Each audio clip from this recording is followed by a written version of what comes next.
ছোট্ট ছোট্ট চাওয়া, ভবিষ্যতের বটগাছ আর আগামীর আবহাওয়া। শিশু মানে যে শৈশব আর হামা দেওয়ার অনুভূতি, আধো আধো স্বর ফিরিয়ে আনে হারিয়ে যাওয়া দুটি। শিশু মানে হলো নরম আলো, প্রথম সূর্যোদয়। মিথ্যেরা মরে অপঘাতে আর সত্যের হয় জয়। শিশু কথাটা হয়তো ছোট, মানেটা বিরাট বড়।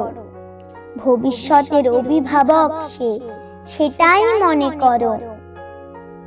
আজ যে শিশু, কাল সে হবে অনেক বড় গাছ। মিথ্যেকে ওরা মিথ্যেই বলে, সত্যিকে বলে সাজ। অনাথাশ্রমের আনাচে